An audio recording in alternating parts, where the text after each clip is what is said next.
عرفان احمد خان صاحب کو میں دعوت دیتا ہوں، تشریف لائیں اور غزل عطا فرمائیں۔ جناب عرفان احمد خان۔ صاحب صدر، معزز سینئر شعراء کرام، میں ریگولر شاعر تو نہیں ہوں، لیکن شاعری کا شوق مجھے وراثت میں ملا کیونکہ میرے فادر خود شاعر تھے، اور اس وقت جو میں غزل آپ کے سامنے پیش کرنا چاہوں گا یہ 1971 میں آل پاکستان انٹر ڈیبیٹس تھیں ملتان میں،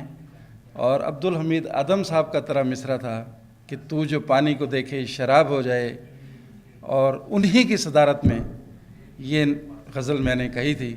تو وہ آپ کے سامنے پیش کرنا چاہوں گا۔ غزل سے پہلے ایک قطعہ پیش کروں گا صاحب۔ چھوڑ جاموں سبو کی تعریفیں، چھوڑ جاموں سبو کی تعریفیں، اب ہمارے قریب آ ساکی، چھوڑ جاموں سبو کی تعریفیں، اب ہمارے قریب آ ساکی، ہم تو آنکھوں سے پینے والے ہیں، آنکھ سے آنکھ تو ملا ساکی۔ مطلب ہے تمہاری آنکھ جو اٹھے گلاب ہو جائے، تمہاری آنکھ جو اٹھے گلاب ہو جائے، تمہاری زلف جو بکھرے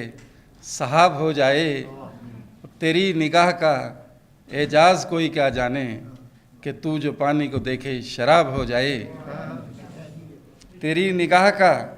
اعجاز کوئی کیا جانے کہ تو جو پانی کو دیکھے شراب ہو جائے،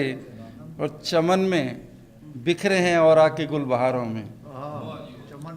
چمن میں بکھرے ہیں اور آ کے گل بہاروں میں، یہ جمع ہوں تو مکمل کتاب ہو جائے، اور میں ڈر رہا ہوں